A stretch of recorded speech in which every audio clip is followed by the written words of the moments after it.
오늘은 나를 긍정하고 나 아닌 것을 부인하라 라는 제목으로 말씀을 나누고자 합니다. 여러분은 여러분 자신을 얼마나 잘 긍정하십니까? 또 부인해야 할 것은 얼마나 잘 부인하고 사십니까? 솔직히 우리는 우리 자신을 긍정하는 것도 서툴고 우리 자신을 부인하는 것도 서툰 것 아닌가 싶습니다.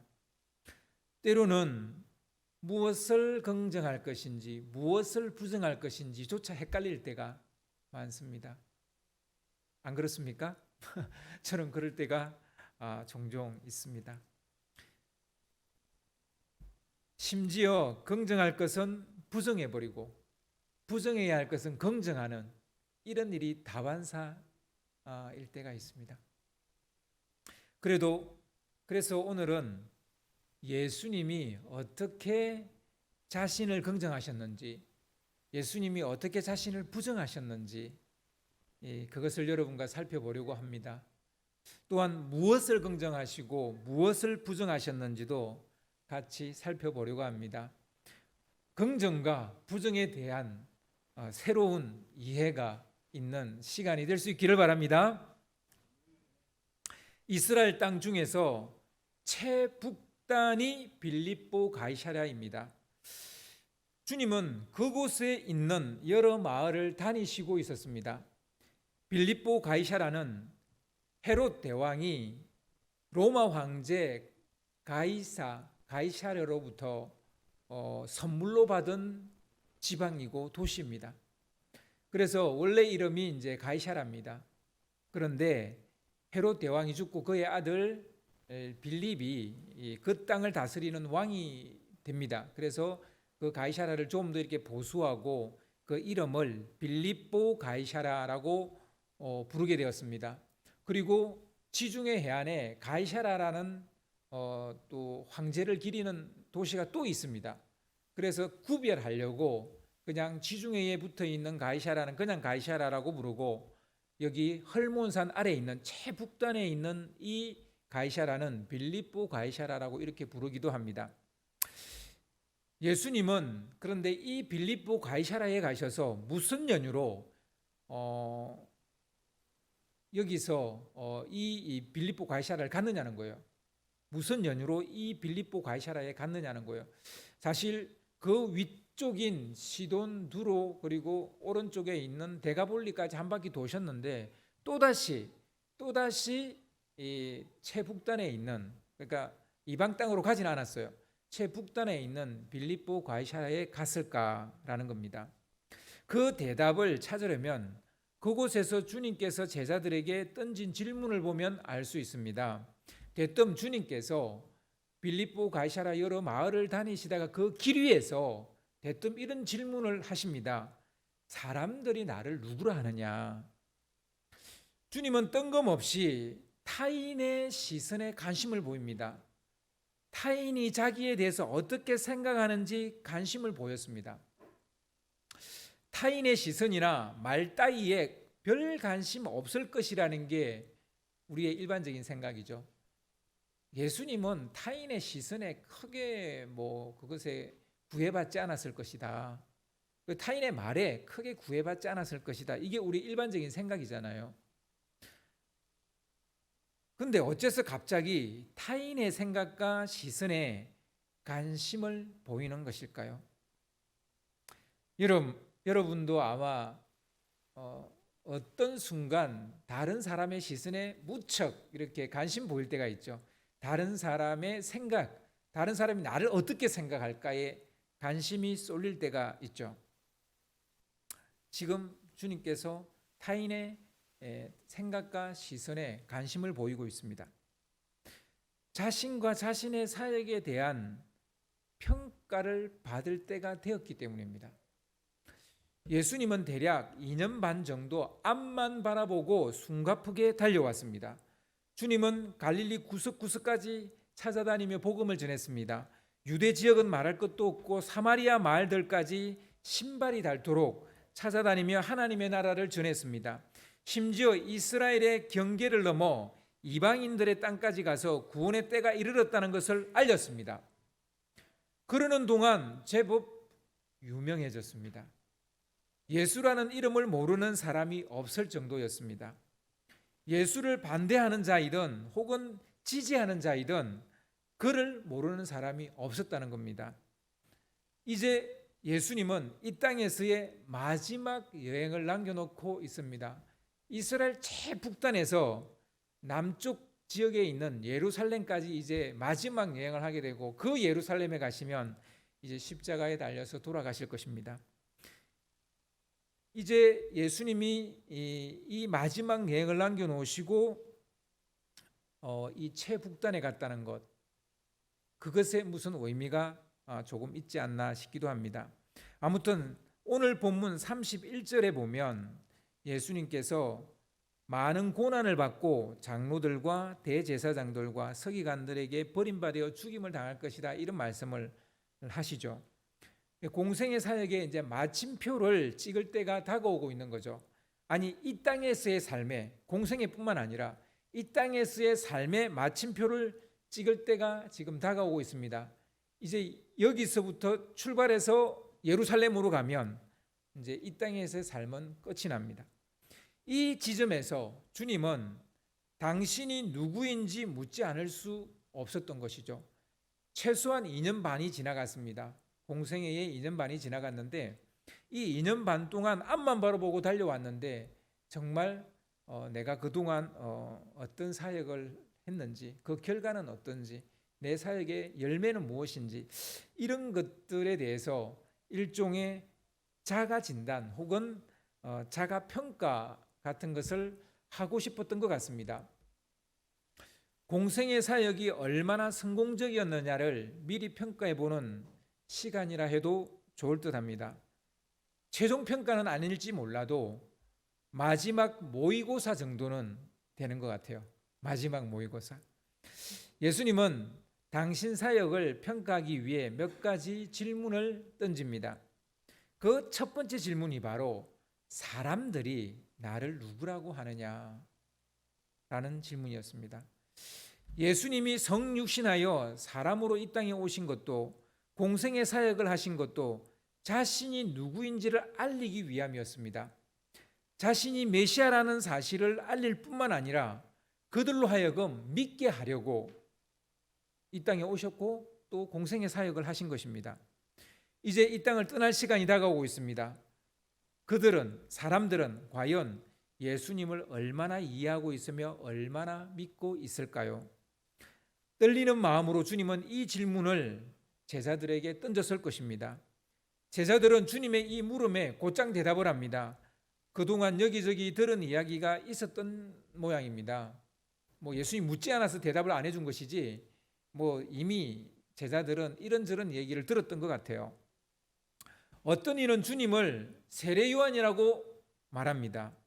이는 필시 세례 요한과 관계 있는 사람, 내지는 세례 요한에게 뭔가 마음에 침이 있는 사람, 바로 헤롯 안티파스죠. 이 헤롯 안티파스의 생각이죠. 예수님은 죽은 세례 요한이 살아났다, 이렇게 생각을 한 거죠. 또 어떤 이는 엘리야라고 생각하는 사람도 있었습니다. 이는 아마도 예수님이 많은 기적과 이적을 일으키니까 엘리야를 떠올렸던 것 같아요. 엘리야의 사역이 그러니까. 또 어떤 이는 예레미야나 예언자 중에 하나다, 이렇게 말하는 이들도 있었습니다. 이는 예수님이 예레미야처럼 심판을 계속 말씀하시니까 마지막 때가 됐다, 이제 하나님 나라가 임했다, 이런 얘기를 하니까 아마 예레미야를 떠올린 거 아닌가 싶습니다. 제자들은 이 사람 저 사람들로부터 들은 이야기를 스스럼 없이 내뱉었습니다. 과연 이 대답에 예수님은 만족하셨을까요? 만족스러웠다면 연이어서 또 묻지 않았겠죠. 만족스럽지 않으니까 다시 한 번 더 질문을 하게 됩니다. 근데 그 두 번째 질문으로 가기 전에 이 첫 번째 무릎에서 우리가 알 수 있는 것은 예수님의 모의고사 성적이 그렇게 좋지 않다는 거예요. 거의 빵점에 가깝습니다. 아무도 맞추질 못하는 거예요. 예수가 누구인지. 뭐 세례 요한이다, 엘리야다, 선지자 중에 하나다. 거기서 끝나버린 거예요. 사람들이 알지를 못하고 있는 거예요. 아직도. 이제 예수님이 이 땅을 떠날 때가 다 돼가고 있는데 아직도 사람들이 엄한 얘기를 하고 있는 거예요. 헛소리를 하고 있는 거예요. 답을 모르고 있는 거예요. 그렇게 많은 병자를 고쳤습니다. 그렇게 많은 귀신을 쫓아냈습니다. 그렇게 많은 사람들에게 복음을 전했지만 진정 그들은 예수님이 누군지 몰랐어요. 엉뚱하게 세례 요한, 엘리야, 예레미야, 선지자 중에 한 사람 이런 오답들 뿐이었습니다. 이처럼 기막힌 일이 어디 있습니까? 그렇게 애쓰고 힘쓰고 그렇게 악바리처럼 악착같이 그렇게 복음을 전했는데, 그렇게 자지도 못하고 먹지도 못하고 병자들을 고쳤는데 정말 김 빠지지 않습니까? 초라해지지 않습니까? 거의 빵점에 가까운 성적표를 받은 거예요. 예수님은 자신이 원하는 답이 나오질 않자 지금까지 뭘 했나 싶은 그런 자괴감이 들었을는지도 모르겠습니다. 그러나 실망하기에는 이릅니다. 그래도 특별히 뽑아 세운 제자들이 있지 않습니까? 그들만이라도 예수가 누구인지 안다면 그동안의 수고가 완전 물거품은 되지 않을 것이죠. 주님은 떨리는 마음으로 제자들에게 두 번째 질문을 하십니다. 그럼 너희들은 나를 누구라 하느냐? 너희들은 나를 누구라 하느냐? 예수님의 실망스러운 낯빛을 보고 있던 수제자인 베드로 이렇게 대답을 합니다. 주는 그리스도시니이다. 정말 가뭄의 단비 같은 그런 느낌이겠죠. 베드로의 대답은 주님의 기대를 저버리지 않았어요. 제자들은 다르구나. 제자들은 다르구나. 주님은 사람들이 이 한마디 말을 할 수 있게 하려고 친히 사람의 몸을 입고 이 땅에 오셨어요. 뿐만 아니라 악착같이 공생의 사역을 하신 것입니다. 단 한 사람이라도 예수님이 누군지 안다면 그래도 완전 헛발질은 아니잖아요. 완전 헛수고는 아니잖아요. 솔직히 한 사람이라니 정말 초라한 성적이 아닙니까? 쥐구멍이라도 있으면 숨고 싶지 않을까요? 하나님의 아들이신 예수님이 하신 일치고는 너무 형편없는 성적이 아닙니까? 그때는 많은 기적을 일으키고 많은 사람들에게 인기를 얻고 많은 사람들이 따라다녔지만 정작 한 사람 외에는 그리스도라고 말하는 사람이 없었다는 거예요. 세상의 눈으로 보면 정말 초라하기 거지없습니다. 자괴감이 들 수밖에 없습니다. 그러나 예수님은 베드로의 고백을 듣고 무척이나 흡족해 하십니다. 마태복음 16장 17절 18절 말씀을 보시면 마태복음 16장 17절 18절 말씀을 좀 띄워주시기 바랍니다. 예수께서 대답하여 이르시되 바요나 시몬아 내가 복이 있도다. 이를 내게 알게 한 이는 혈육이 아니요 하늘에 계신 내 아버지시니라. 또 내가 내게 이르노니 너는 베드로라. 내가 이 반석 위에 내 교회를 세우리니 엄부의 건세가 이기지 못하리라. 예수님은 베드로를 칭찬할 뿐만 아니라 대단한 축복의 말씀까지 추가하셨어요. 예수님은 바로 그 한 사람으로 인해 만족해 하셨습니다.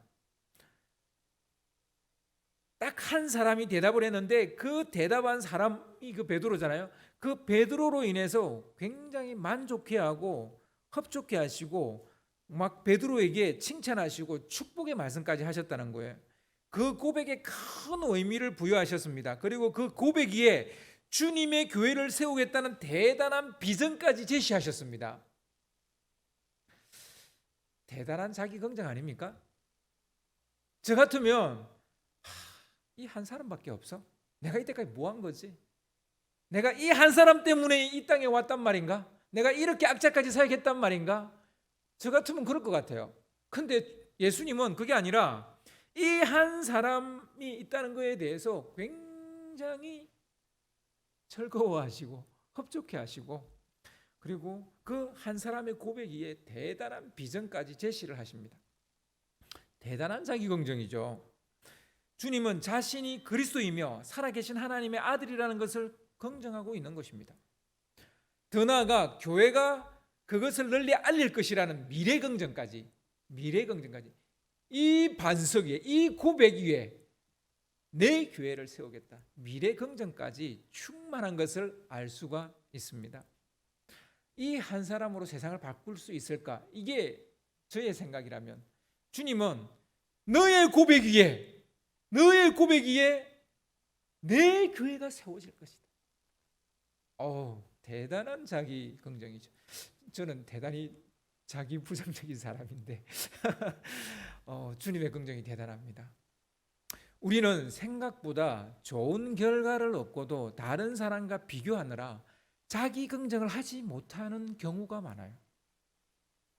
생각보다 성적 좋아요. 근데 자기보다 잘한 사람이 있어. 자기보다 잘 나가는 사람이 있어. 자기보다 일이 잘 되는 사람이 있어. 그러면 어떻습니까? 나 왜 이래? 나는 별 볼 일 없는 사람이네. 이렇게 말해버린다는 거예요. 그 정도도 대단한 건데 대단하다고 생각을 안 하는 거예요. 이만큼 살았으면 잘 산 것인데 이상하게 못 살았다고 자기 부정을 해요. 이렇게 나쁜 성적도 아닌데, 그렇게 나쁜 성적도 아닌데 자괴감에 빠지고 무능력하다고 자기 자신을 타박을 해요.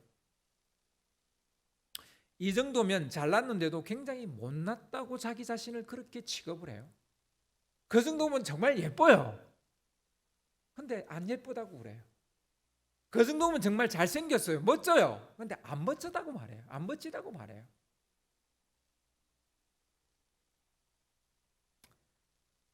저는 뭐 정말 조금 그래도 자기 자신의 그 어떤 그 우월감을 위해서 열등감이 자꾸 생겨서 뭐 성형을 한다면 뭐 저는 나쁘지 않다고 생각해요.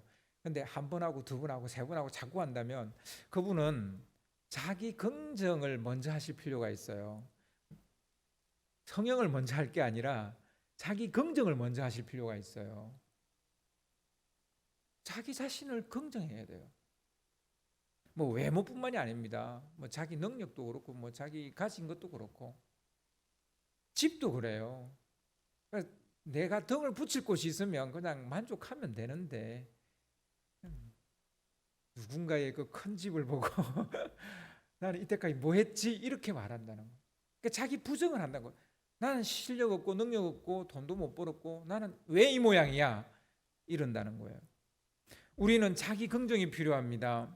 한 사람을 놓고 무한 자기 긍정을 하는 예수님처럼 자기 긍정의 달인이 되어야 우리는 행복해질 수 있어요. 예수님처럼 신락 같은 희망이라 할지라도 자기 긍정을 할 줄 아는 사람이 정말 세상을 바꾸는 사람이에요. 정말 이 땅에 온 땅에 교회가 세워질 것을 정말 믿는 그 주님의 그 믿음이 그대로 이루어지는 것이죠. 공생의 사역을 시작할 때 세례 요한으로부터 물 세례를 받고 요단강에서 나오는 예수님에게 하나님은 이런 말씀을 하신 적이 있어요. 이는 내 사랑하는 아들이요 내 기뻐하는 자다. 하나님께서 예수님에게 내 아들이라고, 내가 정말 기뻐하는 자라고 이야기를 했는데 예수님이 딱 한 사람 그리스도라고 고백하는 이걸 보고 나는 하나님의 아들도 아니야. 나는 하나님의 아들도 아니야. 나는 하나님이 기뻐하는 사람 아니야. 정말 나는 왜 이렇게 못났을까? 이렇게 한 게 아니라는 거예요. 이제는 하나님이 아니라 사람 중에 한 사람, 제자 중에 한 사람이 이렇게 말하는 거예요.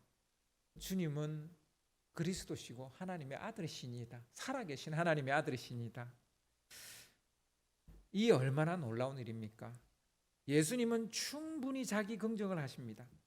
하박국의 긍정의 노래, 그 노래가 우리가 불러야 될 노래가 아닐까요? 하박국 3장 17절 18절 말씀 여러분 뭐 너무 잘 아시죠? 비록 무화과 나무가 무성하지 못하며 포도나무에 열매가 없으며 감람나무에 소출이 없으며 밭에 먹을 것이 없으며 우리의 양이 없으며 외양간에 소가 없을지라도 나는 여호와로 말미암아 즐거워하며 나의 구원의 하나님으로 말미암아 기뻐하리로다. 없는 게 참 많은데 그 모든 것들을 상쇄할 만큼 중요한 걸 가지고 있어요. 딱 하나를 가지고 있는데 그게 여호와 하나님이라는 거예요. 그래서 기뻐한다는 거예요.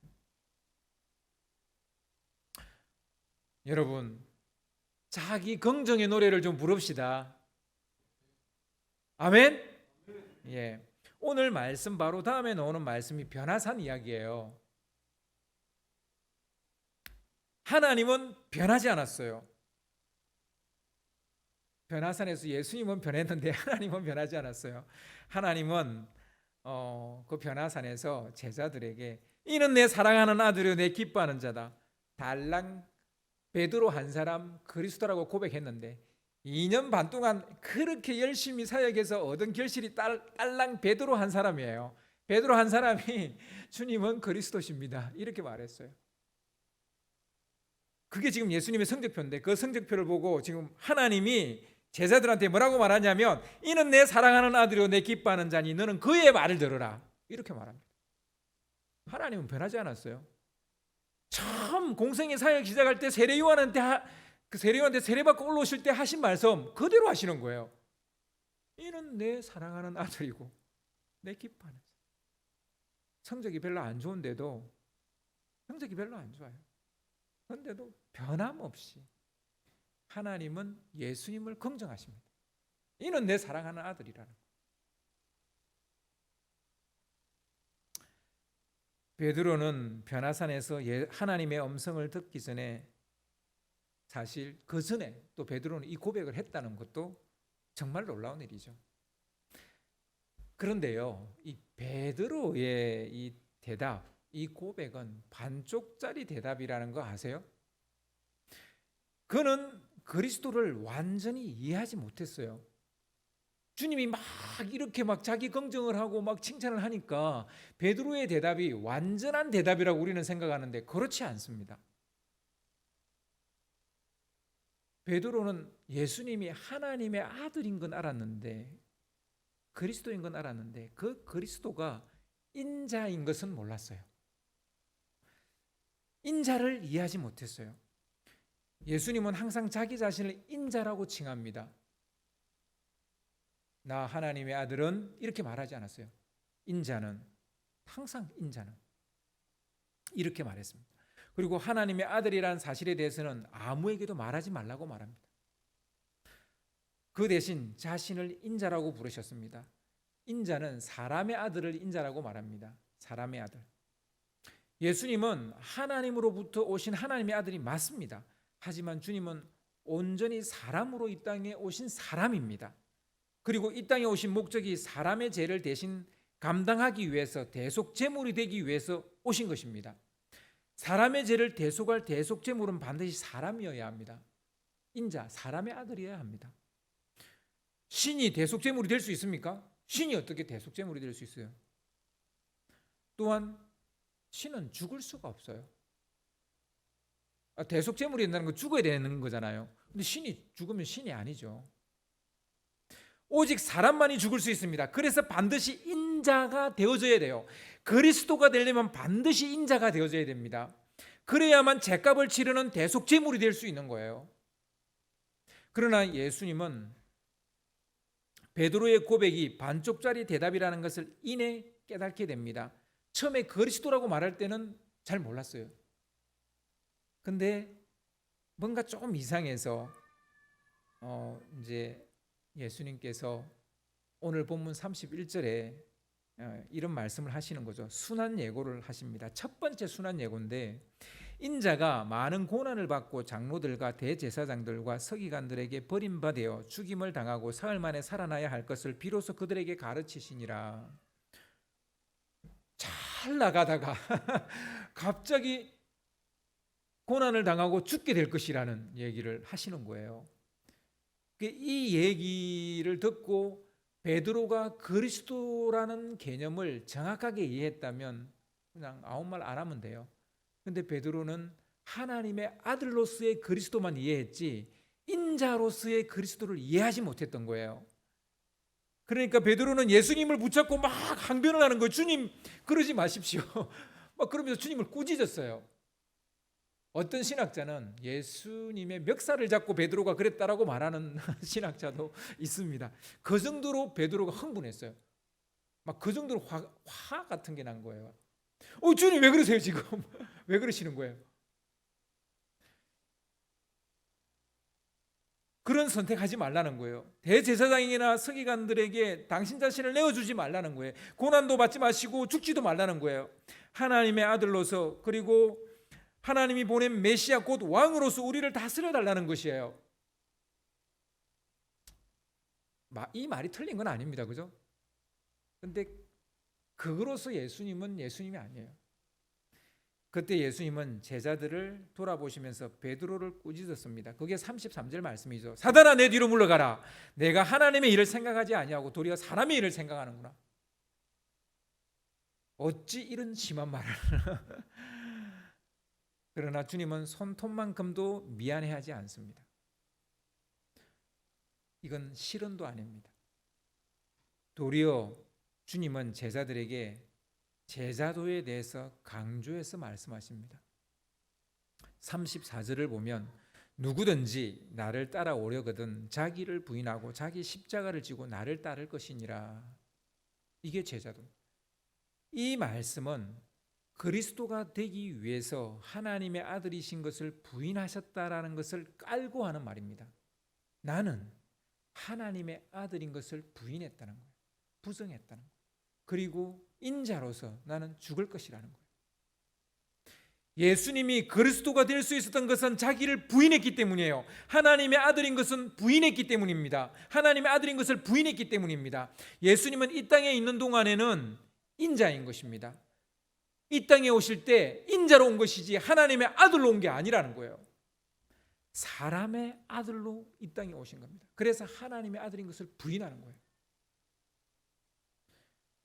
예수님은 구약의 어떤 인물이 되려고 오신 것도 아닙니다. 모세가 데리고 온 거 아닙니다. 엘리야가 데리고 온 것도 아닙니다. 예레미야가 데리고 온 것도 아닙니다.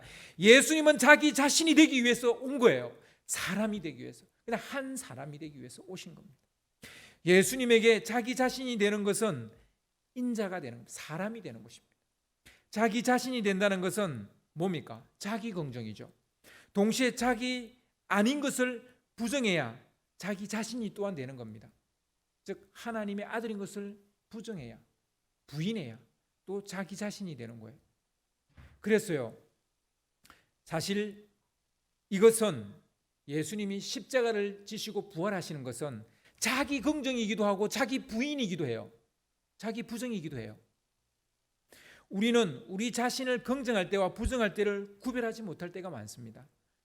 바울은 이런 고백을 한 적이 있어요. 고린도전서 15장 10절을 말씀을 보시면 그러나 내가 나된 것은 하나님의 은혜로 된 것이니 내가 나된 것은 하나님의 은혜로 된 것이니 내게 주신 그 은혜가 헛되지 아니하며 내가 모든 사도보다 더 많이 수고하였으나 내가 한 것이 아니요 오직 나와 함께 하신 하나님의 은혜로라.